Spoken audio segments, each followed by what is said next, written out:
আপনি দেখছেন যে অর্থনীতি খুব এগিয়ে যাচ্ছে, দেখবেন এই যে কাগজের টাকা তো যাবেই, পুরো ওয়ার্ল্ডের ব্যাংকিং সিস্টেমটাই হুমকির মুখে ইনশাআল্লাহ তাআলা। তো শেষ জামানার এই ফিতনাময় যুগটা এমন হবে যে বাহ্যিকতা আর বাস্তবতার মধ্যে আকাশ পাতাল পার্থক্য দেখতে পারবেন।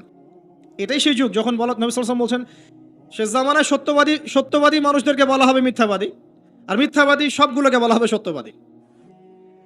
আমানতদার ব্যক্তি, পরম আমানতদার, তাকে বলা হবে খেয়ানতকারী। আর যে ব্যক্তি খেয়ানতকারী, রিনাউন্ড, তাকে বলা হবে আমানতদার।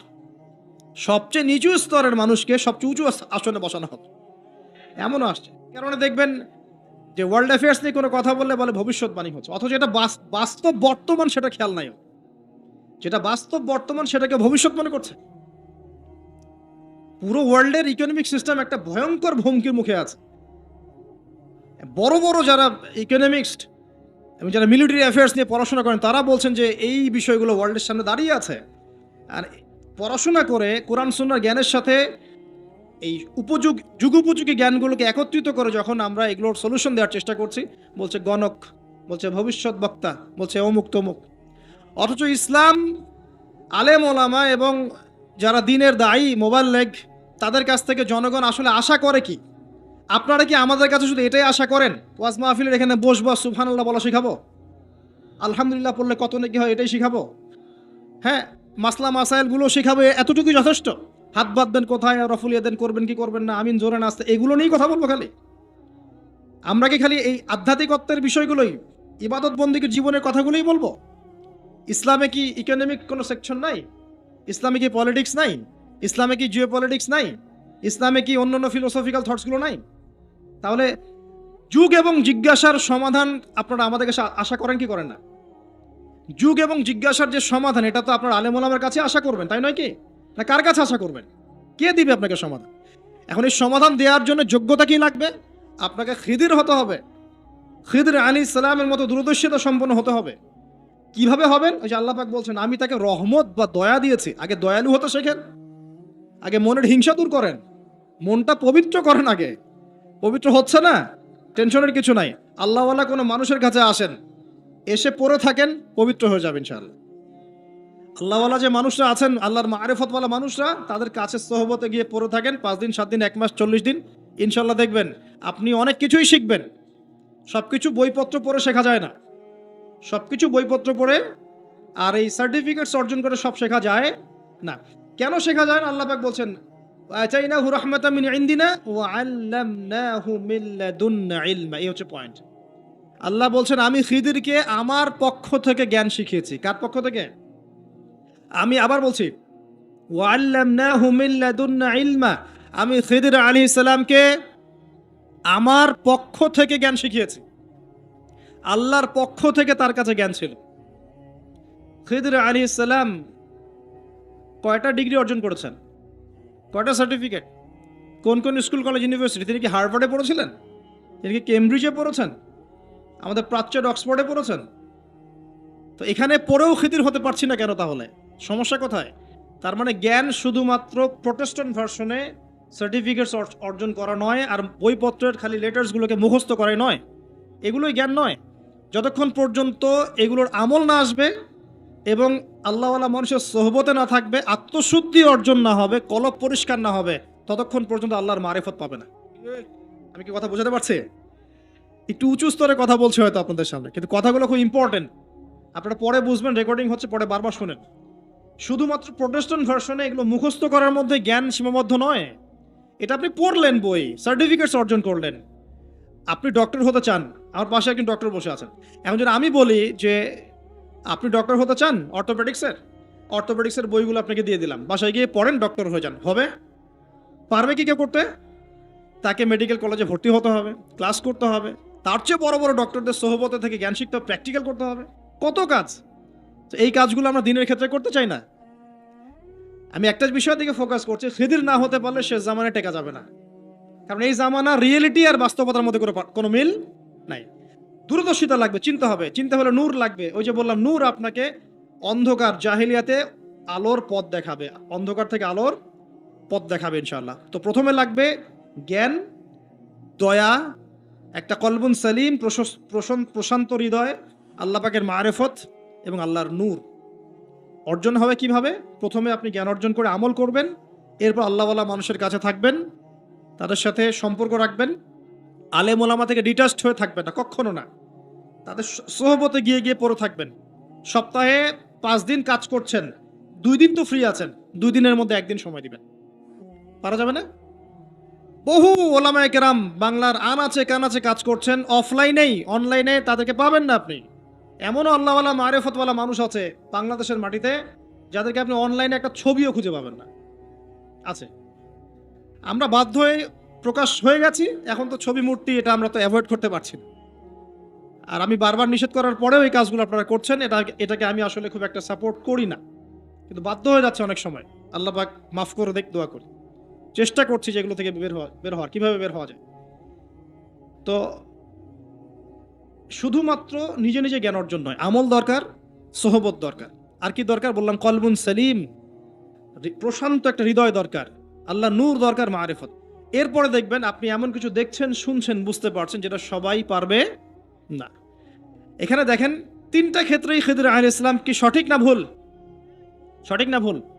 আচ্ছা, এখন তার কাজগুলোকে মূসা আলাইহিস সালামের কাছে কি মনে হচ্ছিল? সঠিক না ভুল? ভুল। এই জামানাটা সেই জামানা যে জামানায় আপনি দেখবেন সত্য মিথ্যার মানদণ্ড উল্টে গেছে। আমানতদারকে খেয়ানতকারী বলা হচ্ছে, খেয়ানতকারীকে আমানতদার বলা হচ্ছে। প্রচন্ড রকম উগ্র একজন মানুষকে আপনি বলছেন ভালো মানুষ, কিন্তু একজন ভালো মানুষকে আপনি বলছেন উগ্র। বাহ্যিকভাবে আপনি দেখছেন ইকোনমিক প্রোগ্রেস, আসলে দেখছেন ধসে যাচ্ছে। বাস্তবতা হচ্ছে এটা ধসে যাচ্ছে। আপনি দেখছেন নারীর অধিকার একদম, আদতে নারীরা জাহান্নামী হচ্ছে বেশি বেশি। বাহ্যিকভাবে দেখছেন যে পোশাক চেঞ্জ হয়ে যাচ্ছে, ছেলের পোশাক মেয়ে, মেয়ের পোশাক ছেলে, তাই না? এটা শুধু বাহ্যিক পোশাকেই হচ্ছে না, এটা আপনার সমাজের ফাংশনাল রোলটাও চেঞ্জ হচ্ছে। সমাজের ফাংশনাল রোলের মধ্যে মেয়ে ছেলের জায়গায় আসছে, ছেলে মেয়ের জায়গা যাচ্ছে। ভিতর থেকে দেখা শেখেন আপনি, ভিতর থেকে দেখা শেখেন। দেখছি আমরা উম্মার জন্য অনেক কিছু করে ফেলছি, কিন্তু আদতে আমরা এখন ঐক্যবদ্ধই হতে পারছি না। আমরা সবাই মিলে একটা জায়গায় আসতেই পারছি না এখনো। ছোটখাটো বিষয়গুলোকে নিয়ে অনলাইন অফলাইন গরম করে রেখে দিচ্ছে একেবারে, তাই না? অথচ বাস্তবতা হচ্ছে দিন দিন মানুষ খ্রিস্টান হচ্ছে, দিন দিন মানুষ কাদিয়ানি হচ্ছে, দিন দিন মানুষ শিয়া হয়ে যাচ্ছে, উম্মার ঐক্য বিনষ্ট হচ্ছে। মিডিয়া, প্রযুক্তি, ফাইন্যান্স সব পশ্চিমারা নিয়ে নিচ্ছে। আমরাই বসে বসে এভাবেই আছি, আপোষে ইখতিলাফ। এগুলো টোটালি টাইম ওয়েস্ট করা। আর কি বলবো, এগুলো থেকে দূরে থাকতে গিয়েও পারা যাচ্ছে না, মানুষ জোর করে টেনে নিয়ে আসছে এখানে। দূরে থাকতে গিয়েও পারা যাচ্ছে না, মানুষ জোর করে টেনে নিয়ে আসছে এখানে। সকল অবস্থায় প্রশংসা একমাত্র কার জন্যে? আল্লাহ পাকের জন্য। আল্লাহ পাক সূরা ইব্রাহিমের মধ্যে বলেছেন, লাইন শাকারতুম লাযিদান্নাকুম, তোমরা যদি আমার শুকরিয়া আদায় করো তবে আমি তোমাদের প্রতি আমার নিয়ামত বাড়িয়ে দিব ইনশাআল্লাহ।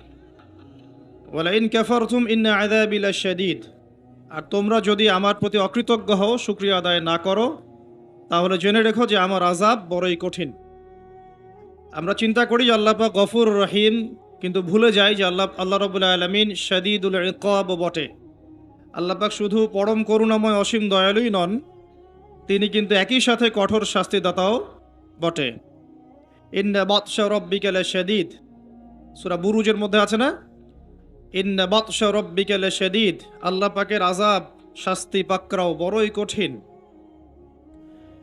ইন্নাহু হুয়া ইউবদিউ ওয়া ইউঈদ ওয়া হুয়াল গফুরুল ওয়াদুদ, আল্লাহ পাকের পাকড়াও কঠিন, আবার আল্লাহ পাক তার পরেই বলছেন ওয়া হুয়াল গফুরুল ওয়াদুদ, তিনি পরম করুণাময় এবং প্রেমময়।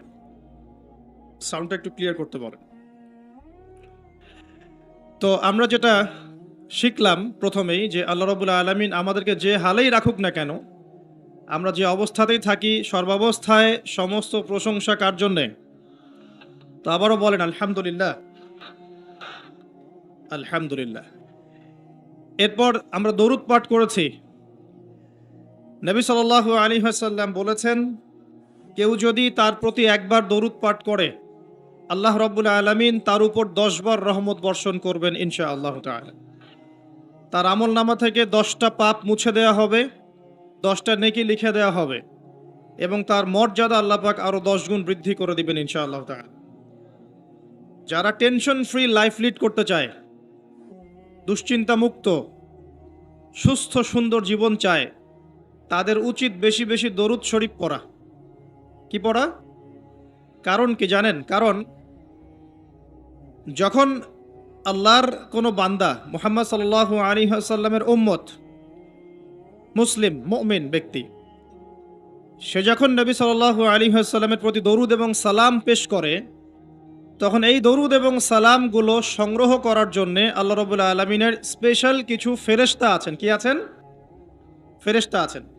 এই মালায়েকা বা সম্মানিত ফেরেশতাগণ সেই দরুদগুলোকে সংগ্রহ করে, সালামগুলোকে সংগ্রহ করে নবী সাল্লাল্লাহু আলাইহি ওয়াসাল্লামের রওজা বা কবরে পৌঁছে দেন এবং নবী সাল্লাল্লাহু আলাইহি ওয়াসাল্লাম এর উত্তর দিয়ে থাকেন। তো সালামের অর্থ কি? আসসালামু আলাইকুম অর্থ কি?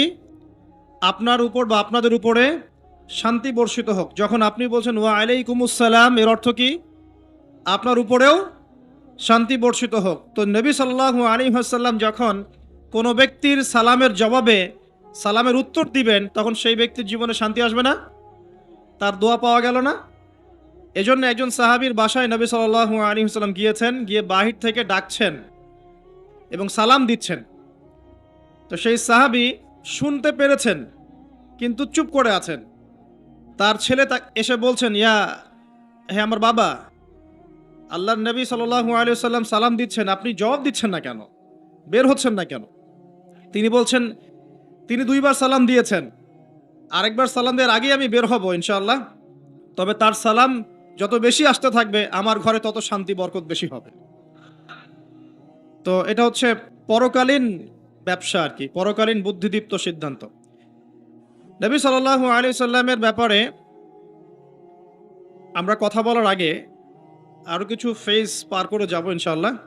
তার আগে আরেকটা হাদিস শুনিয়ে দেই। নবী সাল্লাল্লাহু আলাইহি ওয়াসাল্লাম একদিন মসজিদে নববীর মিম্বরের উপরে আছেন। প্রথম ধাপে তিনি বলেছেন আমিন, দ্বিতীয় ধাপে উঠে বলছেন আমিন, এবং তৃতীয় ধাপে উঠে বলছেন আমিন। সাহাবায়ে কেরাম জিজ্ঞাসা করছেন রাদিয়াল্লাহু আনহুম আজমাইন যে হে আল্লাহর রাসূল সাল্লাল্লাহু আলাইহি ওয়াসাল্লাম, এভাবে তো কখনো আপনাকে আমিন বলতে শুনিনি। তখন নবীজি বলছেন, যখন আমি প্রথম ধাপে ছিলাম তখন জিবরাইল আলাইহিস সালাম এসে আমাকে বলছেন যে ধ্বংস হোক সেই ব্যক্তি, ধ্বংস হোক সেই ব্যক্তি যে ব্যক্তি তার পিতা মাতাকে পেয়েছে বা বৃদ্ধ পিতা মাতাকে পেয়েছে, দুজনকে বা দুজনের একজনকে পেয়েছে, তাদের খেদমত করে জান্নাত লাভ করতে পারে নাই, সে ব্যক্তি ধ্বংস হোক। তখন নবীজি বলেছেন আমিন। আমি কি বুঝতে পারছি? আমাদের বাসায় কি পিতামাতা আছে? পিতামাতার খেদমতের মধ্য দিয়ে জান্নাত অর্জন করার চেষ্টা করুন, আল্লাহ পাক তৌফিক দান করুন। আবার অনেক সময় বিপরীত চিত্র দেখা যায় যে অনেক পিতামাতা সন্তান সন্ততিদেরকে দ্বীন ইসলাম পালনে বাধা প্রদান করছেন। দাড়ি রাখলে বাধা দিচ্ছেন, টাকনুর উপর কাপড় পরলে বাধা দিচ্ছেন, নামাজ ধরলে, কোরআন তেলাওয়াত করলে, আল্লাহর পথে সময় দিলে, আল্লাহর পথে মেহনত করলে বাধা প্রদান করছেন। এটাও কিন্তু ঠিক হচ্ছে না। এর ফল আপনাকেই পরবর্তী জীবনে ভোগ করতে হবে। আমাদের প্রত্যেক পরিবারের ছেলেরা যেন এভাবে গড়ে ওঠে যে বাবা মারা গেলে জানাজার নামাজটা যেন পড়তে পারে, আল্লাহ তৌফিক দান করুন। দ্বিতীয় সিঁড়িতে নবী সাল্লাল্লাহু আলাইহি ওয়াসাল্লাম তখন বলছেন আমিন। কেন বলছেন? বিকজ জিবরাইল আলাইহিস সালাম এসে বলছেন যে সেই ব্যক্তি ধ্বংস হোক যে ব্যক্তি রমজান মাসকে পেয়েছে কিন্তু রমজান মাসকে পেয়েও নিজের গুনাহ মাফ করাতে পারে নাই, সে ব্যক্তি ধ্বংস হয়ে যাক। নবীজি বলেছেন কি? আমিন। তার মানে আমাদের আসন্ন যে রমাদান আছে, এই তো মার্চ মাসেই রমাদান চলে আসবে ইনশাআল্লাহ। আর সময় খুব দ্রুত চলে যাবে, কারণ এটা শেষ জামানা চলছে। বছর যাবে কিসের মতো? মাসের মতো। মাস যাবে সপ্তাহের মতো, সপ্তাহ যাবে দিনের মতো। এই যে আজকে জুমার দিন, এই গত জুমায় আর এই জুমার মধ্যে সময়ের খুব বেশি পার্থক্য পেয়েছেন?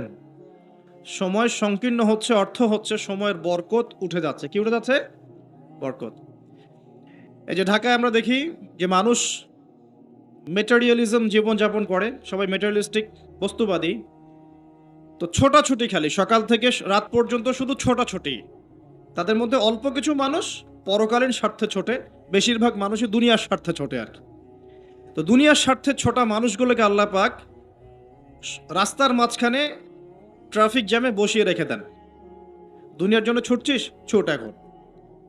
সময়টাকে হায়াতটা, নিজের জীবনের হায়াতের একটা বড় অংশ রাস্তায় ট্রাফিক জ্যামে শেষ হয়ে যায়। কোথায় যাবেন? সময় তো আল্লাহর হাতে। সময় কার হাতে? আল্লাহর হাতে। আল্লাহ পাক যেভাবে ইচ্ছা সময়কে আবর্তিত করবেন।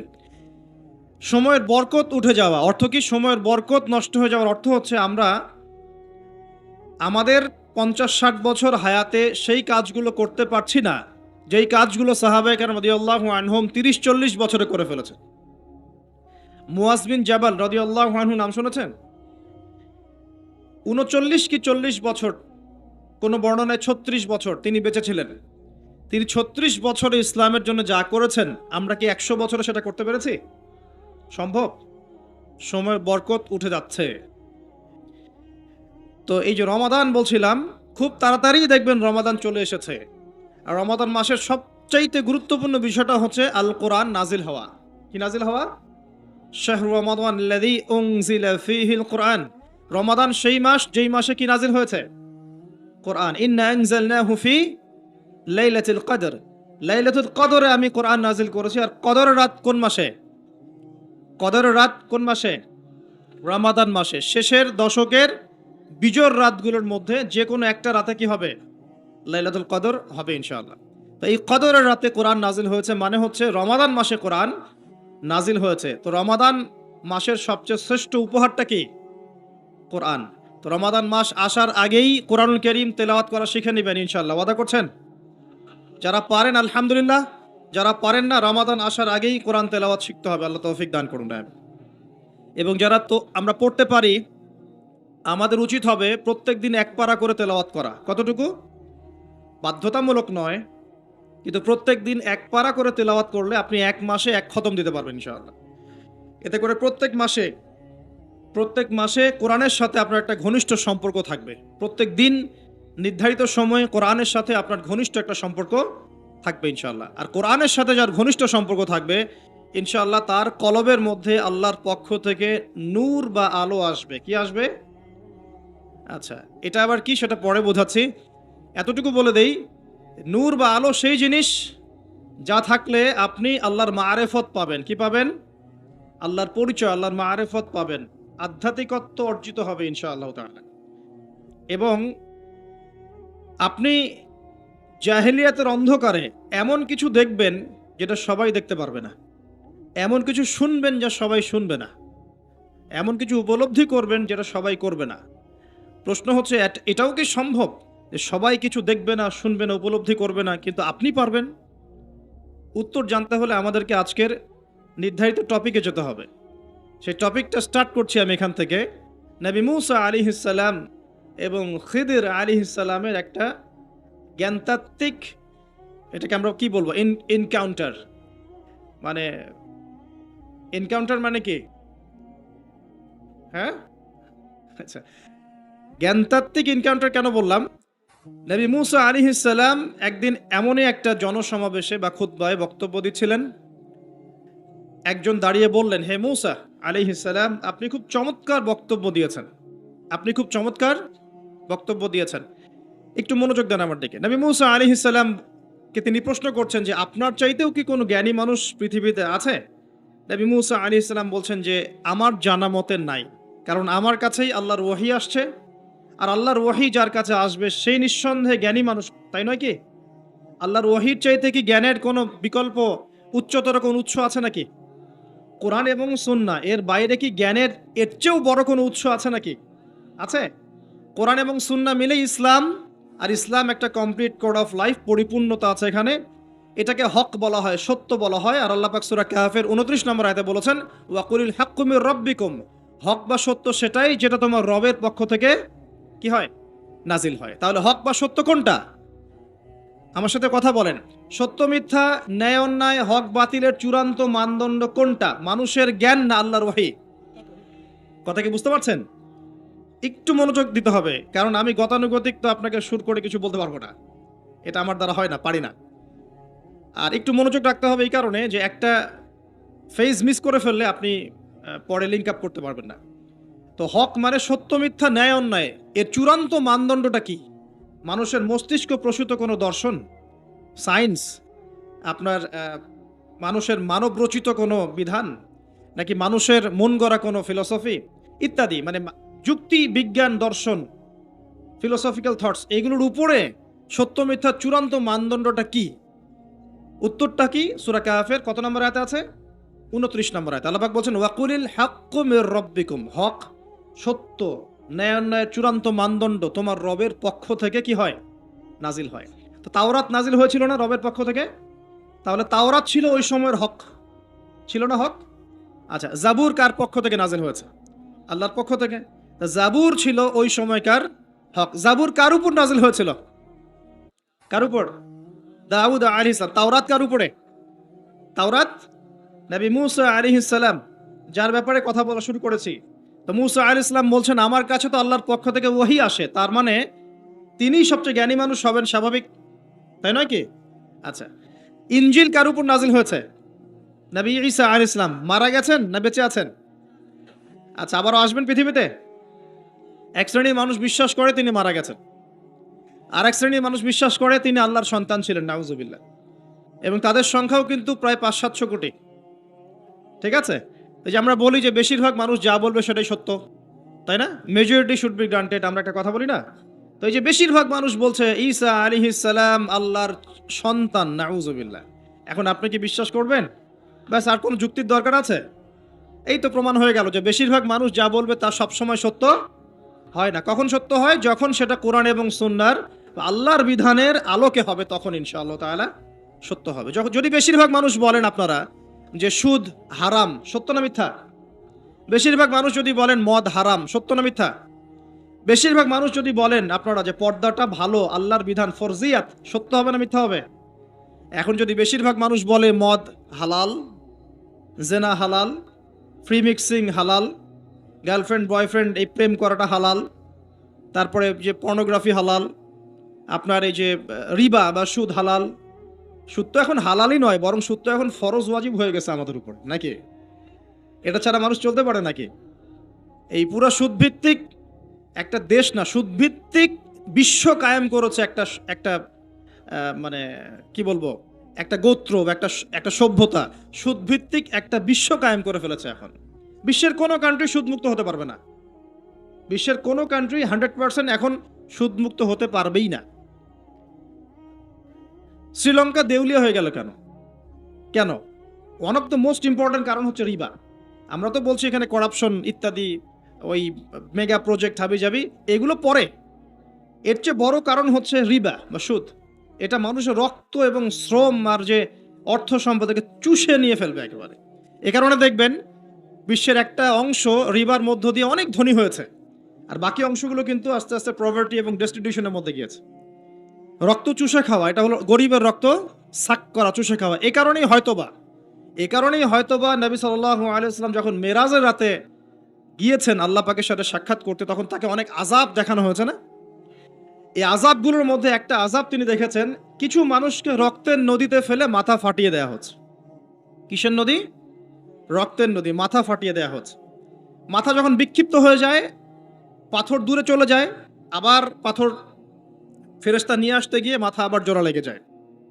রক্তের নদীতে সাঁতার কাটছে। নবী জিজ্ঞাসা করলেন সাল্লাল্লাহু আলাইহি ওয়াসাল্লাম, এরা কারা? অপরাধ কি ছিল? জিবরাইল আলাইহিস সালাম বলছেন, এরা হচ্ছে আপনার উম্মতের ওইসব ব্যক্তি যারা সুদখোর ছিল। রক্তের নদী কেন? কারণ মানুষের রক্ত চুষে এটা বড়লোক হয়েছে। আসুন, তো আমি একটা পয়েন্ট থেকে কথা বলা শুরু করেছি যে সত্য মিথ্যা ন্যায় অন্যায়ের চূড়ান্ত মানদণ্ড কি হবে? মানুষের জ্ঞান, সায়েন্স এবং যুক্তি, না আল্লাহর ওহী? কোনটা? যদি মানুষের জ্ঞান, বিজ্ঞান এবং যুক্তি আল্লাহর ওহীর অনুকূলে হয়, সেটা অবশ্যই গ্রহণযোগ্য, তাই নয় কি? অবশ্যই গ্রহণযোগ্য। আর যদি মানুষের জ্ঞান, বিজ্ঞান এবং যুক্তি দর্শনগুলো কোরআন সুন্নাহ বা আল্লাহর ওহীর বিপরীতে চলে যায়, তখন কি আপনি সেটা গ্রহণ করবেন? গ্রহণ করবেন? আচ্ছা, মেজরিটি কখন গ্রান্টেড হবে? যখন সেটা কোরআন সুন্নাহর অনুকূলে হবে ইনশাআল্লাহ। প্রতিকূলে গেলে কি নেবেন? এই যে বেশিরভাগ মানুষ যদি বলে সুদ হালাল, নিবেন? মদ হালাল, জেনা হালাল, নিবেন? আচ্ছা, এই কনসেপ্টটাকে ক্লিয়ার করেন। এবার আসেন, মুসা আলাইহিস সালাম কি বলছেন? হ্যাঁ, আমি জ্ঞানী মানুষ। ও আচ্ছা, তৃতীয় সিঁড়িটা একটু শেষ করে নেই। 3 নম্বর সিঁড়িতে নবী সাল্লাল্লাহু আলাইহি ওয়াসাল্লাম, তখন তিনি বলছেন আমিন। সাহাবীরা বলছেন কি জন্য ইয়া রাসূলুল্লাহ? তিনি বলছেন জিবরাইল আলাইহিস সালাম এসেছেন আমার কাছে, এসে বলছেন সেই ব্যক্তি ধ্বংস হোক, যার সামনে আমার নাম উচ্চারিত হয়েছে, মুহাম্মদ সাল্লাল্লাহু আলাইহি ওয়াসাল্লাম, কিন্তু নাম শুনে সে দরুদ পাঠ করে নাই। এই 3 শ্রেণীর মানুষ কি হবে? ধ্বংস। এই জন্য আমি বলেছিলাম যে নবী সাল্লাল্লাহু আলাইহি ওয়াসাল্লামের নাম আসলেই পড়বেন কি সাল্লাল্লাহু আলাইহি ওয়াসাল্লাম। 10টা নেকি হবে, আল্লাহ 10 বার রহম করবেন, 10টা গুনাহ মাফ হবে। ইনশাআল্লাহ আপনি ধ্বংসপ্রাপ্তদের অন্তর্ভুক্ত হবেন না। আল্লাহর নবীর অভিশাপ আপনার উপরে থাকবে না ইনশাআল্লাহ তাআলা। একটা ছোট্ট কথা বলে সামনে যাই। যে নবীর নাম শুনে দরুদ পাঠ না করলেই অভিশপ্ত হতে হচ্ছে, যে নবীর নাম শুনে দরুদ পাঠ না করলেই অভিশপ্ত হতে হচ্ছে, সেই নবীর সুন্নতের খেলাফ জীবনযাপন করলে নিশ্চয়ই পুরস্কৃত হতে হবে। তাহলে কি হবে? সেই নবীর সুন্নাত আদর্শ ব্যক্তি, পরিবার, সমাজ এই জীবনে যদি আমরা প্রতিষ্ঠা না করতে পারি তাহলে নিশ্চয়ই আমরা পুরস্কৃত হব নাকি? হব? নবীর নাম শুনে দরুদ না পড়লেই সে অভিশপ্ত হচ্ছে। ধ্বংস হোক সে ব্যক্তি, যে ব্যক্তির সামনে নবীর নাম উচ্চারিত হলো দরুদ পাঠ করলো না, ধ্বংস হোক। মানে নবী বলছেন আমিন, তার মানে নবী সাল্লাল্লাহু আলাইহি ওয়াসাল্লাম বদদুয়া করলেন, তাই নয় কি? নবীজি কি করলেন? এখানে বদদুয়া করলেন, সে ধ্বংস হোক।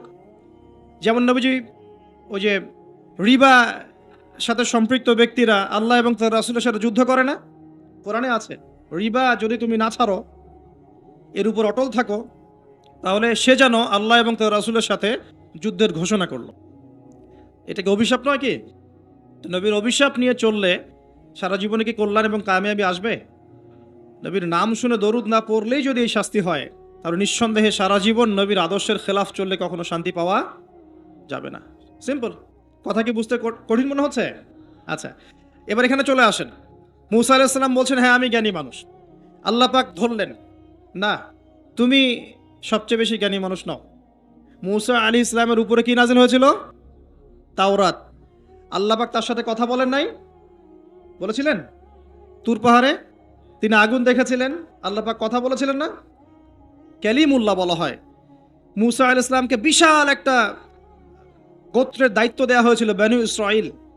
এবং কোরআন খুললে আপনি প্রত্যেকটা জায়গায় দেখবেন মূসা আর ফেরাউন, মূসা আর ফেরাউন, তাই নয় কি?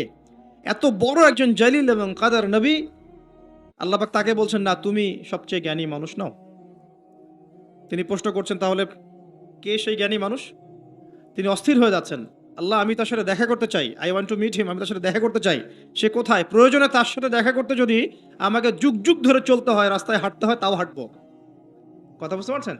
আল্লাহ পাক বললেন ঠিক আছে। মাজমাউল বাহরাইন, দুই সাগরের মিলনস্থল বলে একটা কথা আছে। মাজমাউল বাহরাইন, দুই সমুদ্র যেখানে মিলে গেছে, সেখানে তুমি আমার ওই বান্দাকে পাবে। তার নাম হচ্ছে খিদির। কি নাম? খিদির। খিদির মানে হচ্ছে শ্যামল বা সবুজ। একটা বর্ণনা এসেছে খিদির আলাইহিস সালাম যেখানে বসতেন সেই জায়গাটা সবুজ হয়ে যেত। এখন এই ব্যাখ্যাটা বাহ্যিকভাবে হতে পারে, এটা এটা ইন্টারপ্রিটেশনও করা যেতে পারে। আল্লাহ ভালো জানেন কোনটা ব্যাখ্যা সঠিক। বাহ্যিকভাবেই সব সবুজ হয়ে যেত, নাকি তার জ্ঞানের আলোতে অজ্ঞতা দূর হয়ে সব সবুজ হতো, আল্লাহ ভালো জানেন। তো ব্যাখ্যার একটা সুযোগ আছে। তো তিনি সেখানে গেলেন, তার সাথে একজন সঙ্গীকে নিয়েছেন, তার নাম হচ্ছে ইউশা বিন নুন, একজন যুবক, তরুণ যুবক। তারা দুজন পথ চলছেন। চলতে চলতে চলতে চলতে তারা একটা জায়গায় গিয়ে পথটা ভুল করলেন। একটা জায়গার কথা বলে দেয়া ছিল, এই জায়গায় গেলে তোমার থলির মধ্যে যে মাছ আছে, মাছ, মৃত একটা মাছ, এটা জীবিত হয়ে সমুদ্রে লাফ দিবে। যখনই লাফ দিবে ওই জায়গায় তুমি তাকে পাবে। কাকে পাবে? খিদির আলাইহিস সালামকে। তো তিনি সেখান থেকে একটু দূরে চলে গিয়েছিলেন।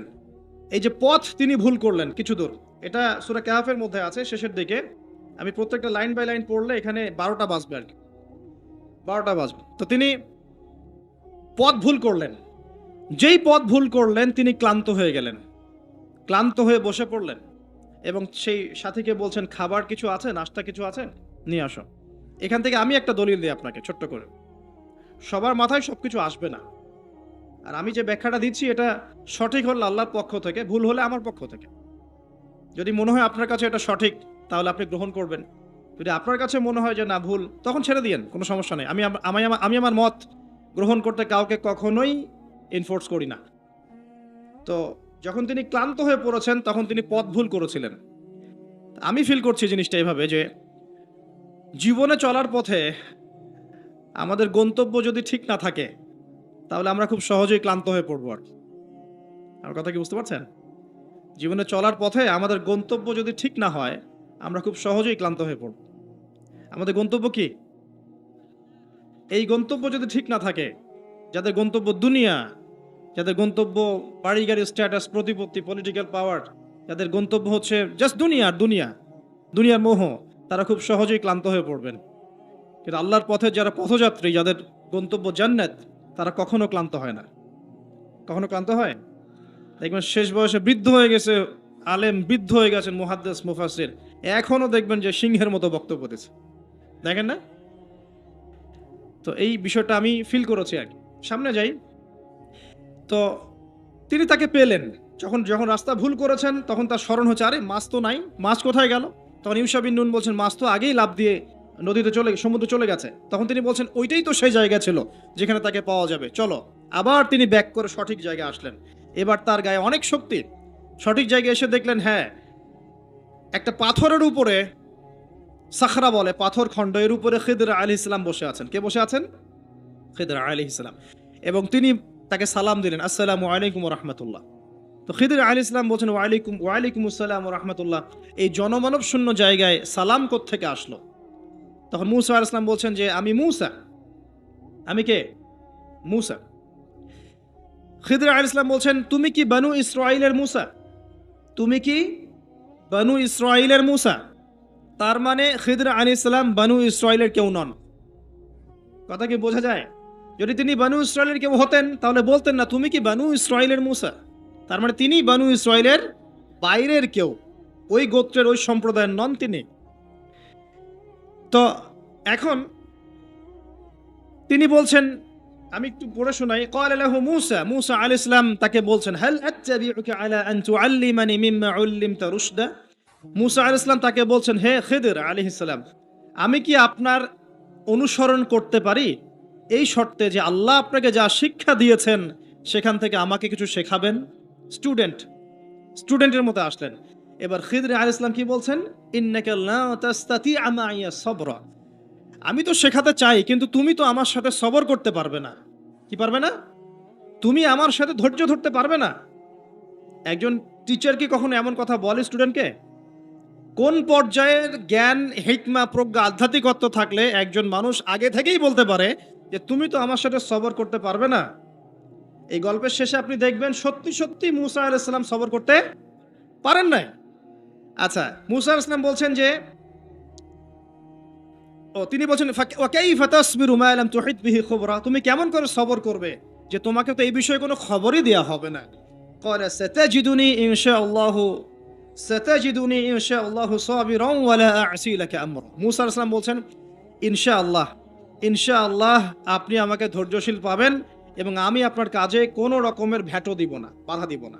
আপনি করেন যা ইচ্ছা, আমি আপনার কাজে কোনো বাধা দিব না। আচ্ছা, এবার তারা চলতে লাগলেন। ওকে, তিনি বললেন, ক্বালা ফাইনিত্তাবা'তানি ফালা তাসআলনি আন শাই। খিদর আলাইহিস সালাম বলছেন, তুমি যদি আমাকে ফলো করতেই চাও তাহলে আমাকে কোনো প্রশ্ন করতে পারবে না। আমি যা করব চুপচাপ দেখতে হবে, পরে আমি তোমাকে জানিয়ে দেব, কিন্তু তোমার কোনো প্রশ্ন করা চলবে না। এমন কোনো টিচার দেখেছেন ছাত্রকে বলে প্রশ্ন করতে পারবে না? যা পড়াচ্ছি পড়ো, যা বুঝাচ্ছি বুঝো, যেমনে চালাচ্ছি চলো। পৃথিবীর সবচেয়ে জ্ঞানী মানুষ কে? খিদর আলাইহিস সালাম। এবার চলছেন, ফানতালাকা, তারা দুজন চলতে লাগলেন, হাত্তা ইযা রাকিবা ফিস সাফিনা খারাকাহা। আমি শর্ট করে বলছি। তারা চলতে লাগলেন একটা নৌকা, এই নৌকায় করে তারা একটা নদী পার হলেন। এই নৌকার যে মাঝি বিনা পারিশ্রমিকেই তাদেরকে পার করালো। কিনারায় যাওয়ার আগেই খিদর আলাইহিস সালাম নৌকার তলদেশটা ফুটা করে ফেললেন। কাজটা কি ঠিক হলো? বিনামূল্যে একজন আমাকে সার্ভিস দিল এবং খিদর আলাইহিস সালাম তার তলদেশ ফুটা করে ফেললেন। মূসা আলাইহিস সালাম এবার দেখে বলছেন যে, আপনি এটা কি করলেন? লাকাদ জি'তা শাইআন ইমরা, আপনি একটা জঘন্য কাজ করে ফেললেন। যারা আমাদের এত উপকার করলো আপনি তার তলদেশ ফুটা করে ফেললেন। এবার খিদর আলাইহিস সালাম বলছেন, আমি তো বলেছিলাম, আলাম আকুল লাক, আমি তোমাকে কি বলি নাই, ইন্নাকা লা তাস্তাতিআ মাইয়া সাবরা, তুমি আমার সাথে সবর করতে পারবে না? এবার মূসা আলাইহিস সালাম বলছেন যে, ঠিক আছে, লা তুআখিযনি বিমা নাসিত ওয়া লা তুরহিকনি মিন আমরি উসরা, আমি যেটা ভুলে গিয়েছিলাম এই বিষয়ে আমাকে আর পাকড়াও করেন না, এরপর থেকে আমি আর কোনো সমস্যা করব না ইনশাআল্লাহ। ঠিক আছে। আবার তারা চললেন। চলতে পথে এবার একটা বালকের দেখা, ছোট্ট। ফানতালাকা হাত্তা ইযা লাকিয়া গুলামান ফাকাতালাহ। এবার তারা চলতে গিয়ে একটা গোলাম, মানে কি, ছোট বালককে গোলাম বলে না? জান্নাতে গিলমান থাকবে না, ছোট ছোট বাচ্চারা, গোলাম, তাকে ডেকে নিয়ে এসে খিদর আলাইহিস সালাম হত্যা করে ফেললেন, একদম জবাই। এটা কি হলো? এটা তো নৌকা ফুটা করাকেই তিনি চ্যালেঞ্জ করলেন, এবার তো বাচ্চাকে জবাই করে ফেলেছে। এবার তিনি বলছেন যে সুবহানাল্লাহ, ক্বালা ক্বালা আকাতালতা নাফসান যাকিয়াতান বিগাইরি নাফস লাকাদ জি'তা শাইআন নুকরা। আপনি নিষ্পাপ পবিত্র একটা বাচ্চাকে এভাবে হত্যা করে ফেললেন, আপনি তো একটা জঘন্য অপরাধ করে ফেললেন। কে বলছেন এই কথা? মুসা আলাইহিস সালাম। আবার তিনি বলছেন ক্বালা আলাম আকুল লাকি ইন্নাকা লান তাসতাতিআ মা'ইয়া সাবরা। আমি কি তোমাকে বলি নাই তুমি আমার সাথে সবর করতে পারবে না? শেষবারের মতো ক্বালা ইন সাআলতুকা আন শাইইন বা'দাহা ফালা তুসাহিবনি। এরপর যদি আমি আরেকটা কোশ্চেন করেছি তাহলে আমাকে আর সাথে নিয়েন না। কে বলছে কথা? মুসা আলাইহিস সালাম, যিনি বলছেন আমি জ্ঞানী মানুষ, যার উপর তাওরাত নাযিল হচ্ছে। এবার ফানতালাকা, তারা চললেন, হাত্তা ইযা আতায়া আহলা ক্বারিয়াতিন ইসতাতআমা আহলাহা ফাআবাউ আন ইউদাইফুহুমা ফাওয়াজাদা ফিহা জিদারান ইউরিদু আন ইয়ানকাদ্দা ফাআকামা ক্বালা লাউ শি'তা লাত্তাখাযতা আলাইহি আজরা। ঘটনা হচ্ছে এই যে তারা এবার চলতে পথে একটা গ্রামে প্রবেশ করলেন। গ্রামের লোকজনের কাছে মেহমানদারি চাইলেন, পানি, খাবার, নাস্তা পানি কিছু হবে। কোনো মেহমানদারি পেলেন না।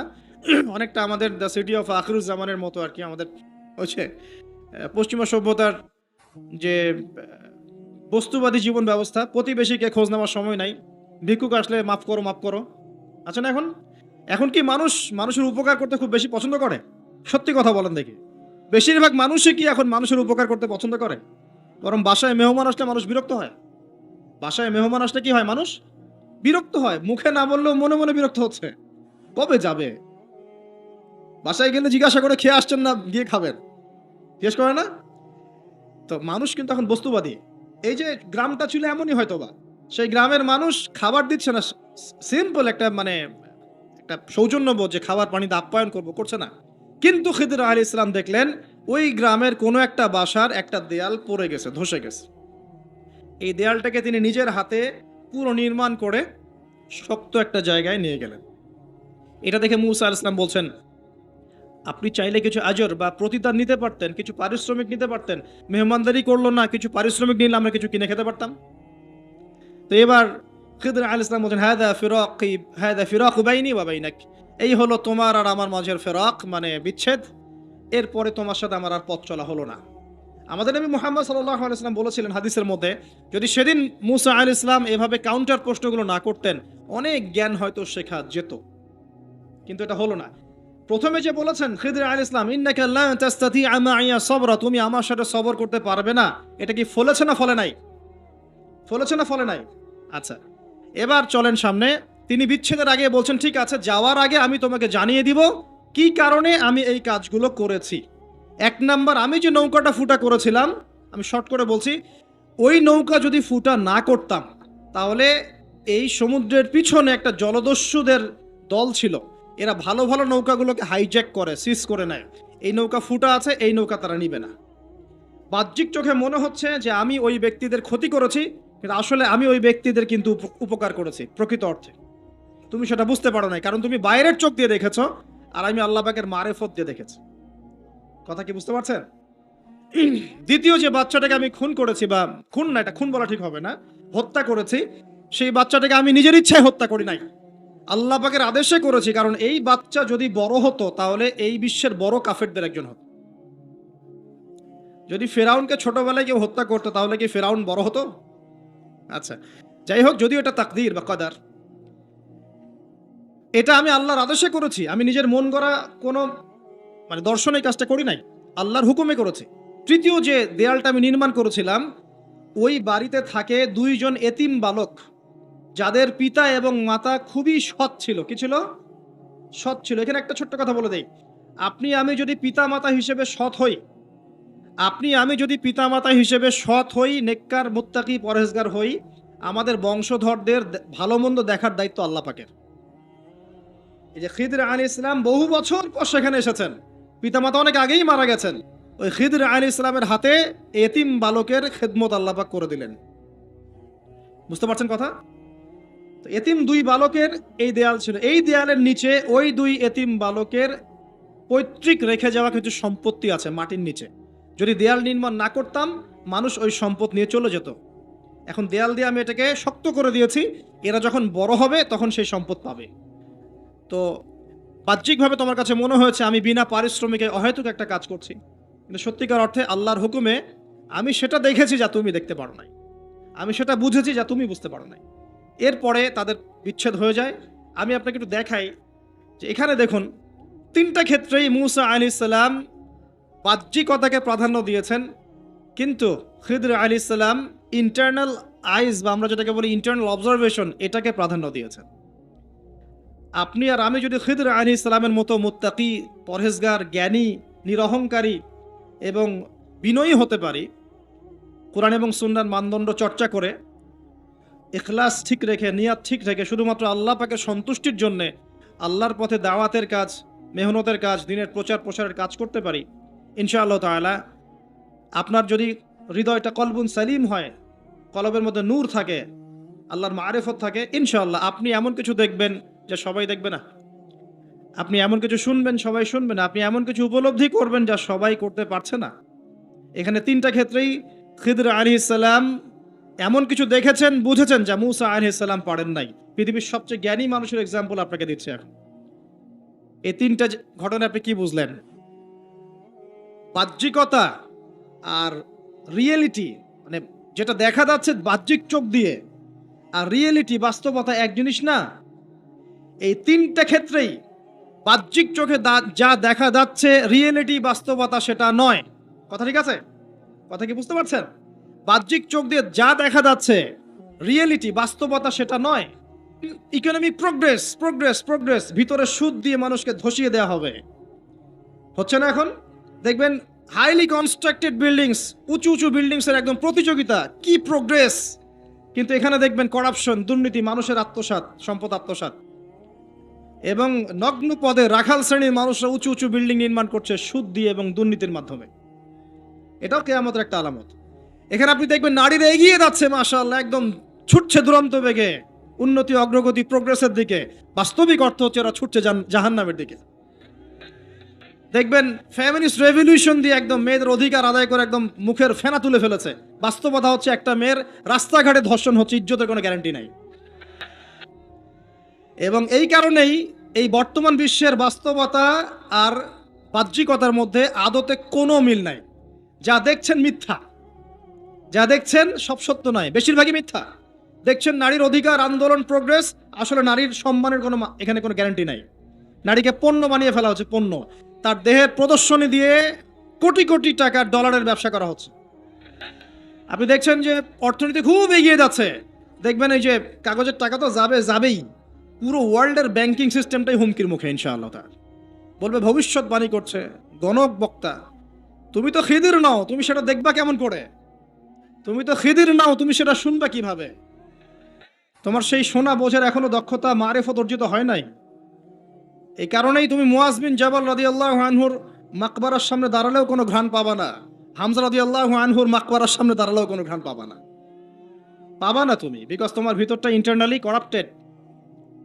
আগে নিজের হৃদয়টাকে, নফসটাকে পবিত্র করো। আল্লাহ পাক সবাইকে সবকিছু দেন না।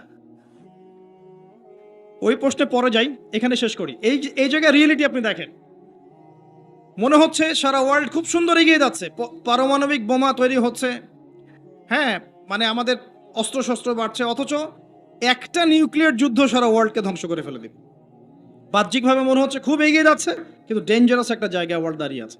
যে কোনো জায়গাতেই দেখবেন আপনি থার্ড ওয়ার্ল্ড ওয়ার শুরু হয়ে যেতে পারে।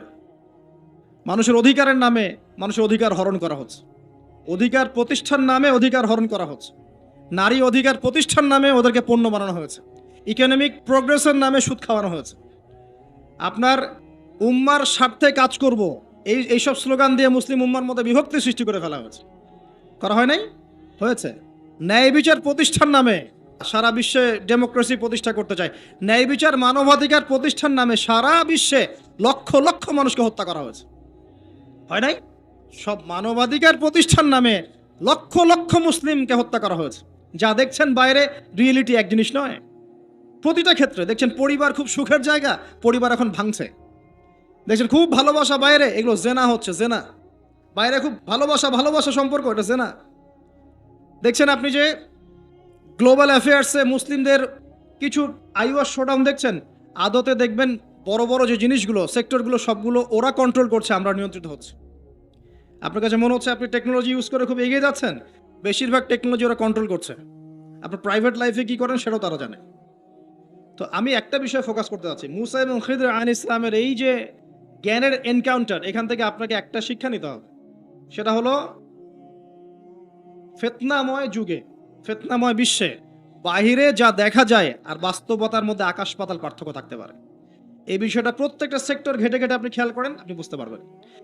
ইভেন আমাদের মুসলিমদের মধ্যেও দেখবেন মানুষকে ভালো কিছু দেওয়ার নাম করে মানুষকে বড় বড় ওলামায়ে কেরাম থেকে সরিয়ে দেওয়া হয় নাই, মানুষকে আলেম ওলামার সোহবত থেকে সরিয়ে দেওয়া হচ্ছে না। একা একা তুমি দিন পালন করো, বুখারি মুসলিম পড়ো, মুফতি হয়ে যাও, হচ্ছে না?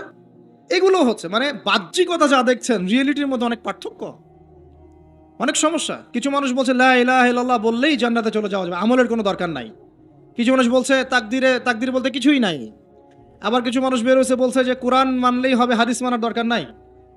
তো বাহ্যিকতা, ধর্মের মধ্যেও দেখবেন বাহ্যিকতা যা দেখছেন রিয়েলিটি এমন নয়। তো শেষ জামানার এই ফিতনাময় যুগটা এমন হবে যে বাহ্যিকতা আর বাস্তবতার মধ্যে আকাশ পাতাল পার্থক্য দেখতে পারবেন। এটাই সেই যুগ যখন নবী সাল্লাল্লাহু আলাইহি ওয়াসাল্লাম বলছেন শেষ জামানায় সত্যবাদী মানুষদেরকে বলা হবে মিথ্যাবাদী, আর মিথ্যাবাদী সবগুলোকে বলা হবে সত্যবাদী। আমানতদার ব্যক্তি, পরম আমানতদার, তাকে বলা হবে খেয়ানতকারী। আর যে ব্যক্তি খেয়ানতকারী, রিনাউন্ড, তাকে বলা হবে আমানতদার। সবচেয়ে নিচু স্তরের মানুষকে সবচেয়ে উঁচু আসনে বসানো হবে, এমনও আসছে। হাদিসগুলো খালি পড়েন, এবং এই যে একটা আপনাকে দর্শন দিয়ে গেলাম, খিদর আলাইহিস সালামের দৃষ্টিভঙ্গিটা অর্জন করেন, দেখবেন আপনি অনেক কিছুই বুঝতে পারছেন যেটা সবাই পারছে না। এটা বোঝার জন্য এখন কি লাগবে, এখান থেকে আমি একটু করণীয় বলে শেষ করে দিই, অনেক লম্বা হয়ে যাবে না হলে। দেখেন, খিদর আলাইহিস সালাম কিন্তু একদিনে একা একা হয়নি। প্রথমত আল্লাহ পাক তার সম্পর্কে কি বলেছেন একটা কথা বলে দিই। আল্লাহ পাক বলছেন যে তিনি আল্লাহর একজন বান্দা ছিলেন, ফাওয়াজাদা আবদান, তিনি আল্লাহর একজন বান্দা ছিলেন, মিন ইবাদিনা, আল্লাহর বহু বান্দাদের মধ্যে তিনি একজন আল্লাহর বান্দা ছিলেন। কে? খিদর আলাইহিস সালাম। আতাইনাহু রাহমাতাম মিন ইনদিনা, খিদর আলাইহিস সালামকে আমি আমার পক্ষ থেকে রহমত দিয়েছিলাম। আল্লাহর পক্ষ থেকে কি দিয়েছেন আল্লাহ পাক? রহমত, দয়া। আপনি দয়ালু না হতে পারলে, আপনি যদি দয়ালু না হতে পারেন, তাহলে আল্লাহর সেই মারিফত, নূর আর জ্ঞান পাবেন না। তো আগে মানুষের প্রতি, উম্মার প্রতি, সবার প্রতি দয়ালু হতে হবে। তো হ্যাঁ, সবাই আমার ভাই, সবাই আমার উম্মার অংশ, আমি সবার কল্যাণ চাই, কেউ আমার শত্রু নয়। একটা দয়ালু মনোভাব তো লাগবে আগে। নিজে আগে মনে করেন আমি হকের ডিলার, জান্নাতের ডিলার, তোমাদের লিজ লাগলে আসো নিয়ে যাও, তাহলে তো সমস্যা। মনের মধ্যে যদি হিংসা আর বিদ্বেষ, পরশ্রীকাতরতার, অহংকারের এইসব বিষ বাষ্প পুষে রাখেন, তাহলে খিদির হবেন কিভাবে? নূর পাবেন কিভাবে? মারিফত অর্জন করবেন কিভাবে? আর হক বাতিল চিনবেনই বা কিভাবে? নিজে চিনবেন না, মানুষকে চেনাবেন কিভাবে? এই কারণে দেখবেন যে ওয়ার্ল্ড অ্যাফেয়ার্স নিয়ে কোনো কথা বললে বলে ভবিষ্যৎবাণী হচ্ছে, অথচ এটা বাস্তব বর্তমান, সেটা খেয়াল নাই। যেটা বাস্তব বর্তমান সেটাকে ভবিষ্যৎ মনে করছে। পুরো ওয়ার্ল্ডের ইকোনমিক সিস্টেম একটা ভয়ঙ্কর হুমকির মুখে আছে। বড় বড় যারা ইকোনমিক্সট এবং যারা মিলিটারি অ্যাফেয়ার্স নিয়ে পড়াশোনা করেন, তারা বলছেন যে এই বিষয়গুলো ওয়ার্ল্ডের সামনে দাঁড়িয়ে আছে। আর পড়াশোনা করে কোরআন সুন্নাহর জ্ঞানের সাথে এই যুগোপযোগী জ্ঞানগুলোকে একত্রিত করে যখন আমরা এগুলোর সলিউশন দেওয়ার চেষ্টা করছি, বলছে গণক, বলছে ভবিষ্যৎ বক্তা, বলছে অমুক তমুক। অথচ ইসলাম, আলেম ওলামা এবং যারা দিনের দায়ী, মোবাল্লেগ, তাদের কাছ থেকে জনগণ আসলে আশা করে কি? আপনারা কি আমাদের কাছে শুধু এটাই আশা করেন ওয়াজ মাহফিলের এখানে বসবো, সুবহানাল্লাহ বলা শিখাবো, আলহামদুলিল্লাহ পড়লে কত নাকি হয় এটাই শিখাবো, হ্যাঁ মাসলা মাসাইলগুলো শিখাবো, এতটুকুই যথেষ্ট? হাত বাঁধবেন কোথায়, রফুল ইয়াদান করবেন কি করবেন না, আমিন জোরে নাচতে, এগুলো নিয়েই কথা বলবো খালি? আমরা কি খালি এই আধ্যাত্মিকত্বের বিষয়গুলোই, ইবাদত বন্দেগীর জীবনের কথাগুলোই বলবো? ইসলামে কি ইকোনমিক কোনো সেকশন নাই? ইসলামে কি পলিটিক্স নাই? ইসলামে কি জিও পলিটিক্স নাই? ইসলামে কি অন্যান্য ফিলোসফিক্যাল থটসগুলো নাই? তাহলে যুগ এবং জিজ্ঞাসার সমাধান আপনারা আমাদের কাছে আশা করেন কি করেন না?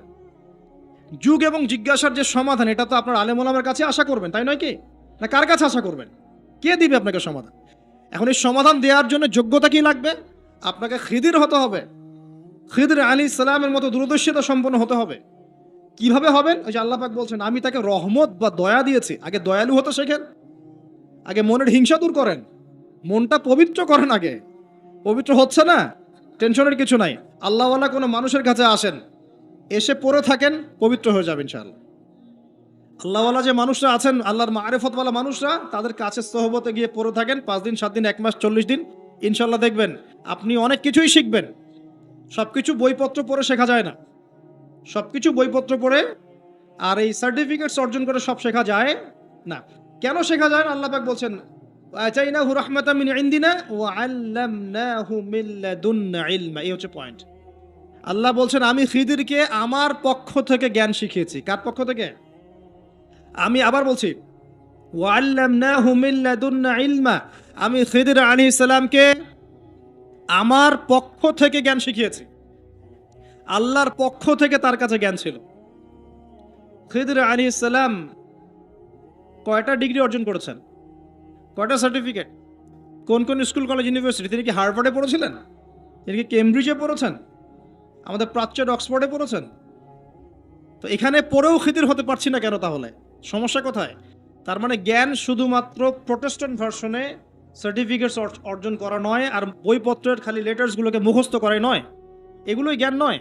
যতক্ষণ পর্যন্ত এগুলোর আমল না আসবে এবং আল্লাহওয়ালা মানুষের সোহবতে না থাকবে, আত্মশুদ্ধি অর্জন না হবে, কলব পরিষ্কার না হবে, ততক্ষণ পর্যন্ত আল্লাহর মারিফত পাবে না। আমি কি কথা বোঝাতে পারছি? একটু উঁচু স্তরে কথা বলছি হয়তো আপনাদের সামনে, কিন্তু কথাগুলো খুব ইম্পর্টেন্ট। আপনারা পরে বুঝবেন, রেকর্ডিং হচ্ছে, পরে বারবার শুনেন। শুধুমাত্র প্রোটেস্ট্যান্ট ভার্সনে এগুলো মুখস্থ করার মধ্যে জ্ঞান সীমাবদ্ধ নয়। এটা আপনি পড়লেন, বই সার্টিফিকেটস অর্জন করলেন। আপনি ডক্টর হতে চান, আমার পাশে একজন ডক্টর বসে আছেন। এখন যদি আমি বলি যে আপনি ডক্টর হতে চান অর্থোপেডিক্সের বইগুলো আপনাকে দিয়ে দিলাম, বাসায় গিয়ে পড়েন, ডক্টর হয়ে যান, হবে? পারবে কি কেউ করতে? তাকে মেডিকেল কলেজে ভর্তি হতে হবে, ক্লাস করতে হবে, তার চেয়ে বড় বড় ডক্টরদের সোহবতে থেকে জ্ঞান শিখতে হবে, প্র্যাকটিক্যাল করতে হবে, কত কাজ। তো এই কাজগুলো আমরা দিনের ক্ষেত্রে করতে চাই না। আমি একটা বিষয়ের দিকে ফোকাস করছি, খিদির না হতে পারলে সে জামানায় টেকা যাবে না। কারণ এই জামানা রিয়েলিটি আর বাস্তবতার মধ্যে কোনো মিল নাই। দূরদর্শিতা লাগবে, চিন্তা হবে, চিন্তা হলে নূর লাগবে। ওই যে বললাম, নূর আপনাকে অন্ধকার জাহিলিয়াতে আলোর পথ দেখাবে, অন্ধকার থেকে আলোর পথ দেখাবে ইনশাআল্লাহ। তো প্রথমে লাগবে জ্ঞান, দয়া, একটা কলবুন সালিম, প্রশান্ত হৃদয়, আল্লাহ পাকের মারিফত এবং আল্লাহর নূর অর্জন হবে কিভাবে? প্রথমে আপনি জ্ঞান অর্জন করে আমল করবেন, এরপর আল্লাহওয়ালা মানুষের কাছে থাকবেন, তাদের সাথে সম্পর্ক রাখবেন, আলেম ওলামা থেকে ডিটাচড হয়ে থাকবেন না, কখনো না। তাদের সোহবতে গিয়ে গিয়ে পড়ে থাকবেন। সপ্তাহে 5 দিন কাজ করছেন, 2 দিন তো ফ্রি আছেন, 2 দিনের মধ্যে 1 দিন সময় দিবেন। পারা যাবে না? বহু ওলামায়ে কেরাম বাংলার আনাচে কানাচে কাজ করছেন, অফলাইনেই, অনলাইনে তাদেরকে পাবেন না আপনি। এমনও আল্লাহওয়ালা মারিফতওয়ালা মানুষ আছে বাংলাদেশের মাটিতে, যাদেরকে আপনি অনলাইনে একটা ছবিও খুঁজে পাবেন না, আছে। আমরা বাধ্য হয়ে প্রকাশ হয়ে গেছি, এখন তো ছবি মূর্তি এটা আমরা তো অ্যাভয়েড করতে পারছি না। আর আমি বারবার নিষেধ করার পরেও এই কাজগুলো আপনারা করছেন, এটাকে আমি আসলে খুব একটা সাপোর্ট করি না, কিন্তু বাধ্য হয়ে যাচ্ছে অনেক সময়।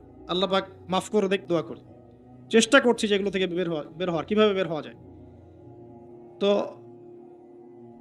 শুধুমাত্র নিজে নিজে জ্ঞান অর্জন নয়, আমল দরকার, সোহবত দরকার। আর কি দরকার? বললাম কলবুন সালিম, প্রশান্ত একটা হৃদয় দরকার, আল্লাহ নূর দরকার, মারিফত। এরপরে দেখবেন আপনি এমন কিছু দেখছেন, শুনছেন, বুঝতে পারছেন যেটা সবাই পারবে না। এখানে দেখেন 3টা ক্ষেত্রেই খিদির আলাইহিস সালাম কি সঠিক না ভুল? সঠিক না ভুল? আচ্ছা, এখন তার কাজগুলোকে মূসা আলাইহিস সালামের কাছে কি মনে হচ্ছিল? সঠিক না ভুল? ভুল। এই জামানাটা সেই জামানা যে জামানায় আপনি দেখবেন সত্য মিথ্যার মানদণ্ড উল্টে গেছে। আমানতদারকে খেয়ানতকারী বলা হচ্ছে, খেয়ানতকারীকে আমানতদার বলা হচ্ছে। প্রচন্ড রকম উগ্র একজন মানুষকে আপনি বলছেন ভালো মানুষ, কিন্তু একজন ভালো মানুষকে আপনি বলছেন উগ্র। প্রচন্ড রকম জালেম একটা সভ্যতাকে আপনি বলছেন একদম বিশ্বের সবচেয়ে উন্নত সভ্যতা, কিন্তু আদতে তারা বিশ্বের সবচেয়ে নিকৃষ্ট সভ্যতা। বাহ্যিকভাবে আপনি দেখছেন ইকোনমিক প্রোগ্রেস, আসলে দেখছেন ধসে যাচ্ছে। বাস্তবতা হচ্ছে এটা ধসে যাচ্ছে। আপনি দেখছেন নারীর অধিকার একদম, আদতে নারীরা জাহান্নামী হচ্ছে বেশি বেশি। বাহ্যিকভাবে দেখছেন যে পোশাক চেঞ্জ হয়ে যাচ্ছে, ছেলের পোশাক মেয়ে, মেয়ের পোশাক ছেলে, তাই না? এটা শুধু বাহ্যিক পোশাকেই হচ্ছে না, এটা আপনার সমাজের ফাংশনাল রোলটাও চেঞ্জ হচ্ছে। সমাজের ফাংশনাল রোলের মধ্যে মেয়ে ছেলের জায়গায় আসছে, ছেলে মেয়ের জায়গা যাচ্ছে। ভিতর থেকে দেখা শেখেন আপনি, ভিতর থেকে দেখা শেখেন। দেখছি আমরা আমরা উম্মার জন্য অনেক কিছু করে ফেলছি, কিন্তু আদতে আমরা এখনো ঐক্যবদ্ধই হতে পারছি না। আমরা সবাই মিলে একটা জায়গায় আসতেই পারছি না এখনো। ছোটখাটো বিষয়গুলোকে নিয়ে অনলাইন অফলাইন গরম করে রেখে দিচ্ছে একেবারে, তাই না? অথচ বাস্তবতা হচ্ছে দিন দিন মানুষ খ্রিস্টান হচ্ছে, দিন দিন মানুষ কাদিয়ানি হচ্ছে, দিন দিন মানুষ শিয়া হয়ে যাচ্ছে, উম্মার ঐক্য বিনষ্ট হচ্ছে। মিডিয়া, প্রযুক্তি, ফাইন্যান্স সব পশ্চিমারা নিয়ে নিচ্ছে। আমরাই বসে বসে এভাবেই আছি, আপোষে ইখতলাফ। এগুলো টোটালি টাইম ওয়েস্ট করা। আর কি বলবো, এগুলো থেকে দূরে থাকতে গিয়েও পারা যাচ্ছে না, মানুষ জোর করে টেনে নিয়ে আসছে এখানে। দূরে থাকতে গিয়েও পারা যাচ্ছে না, মানুষ জোর করে টেনে নিয়ে আসছে এখানে।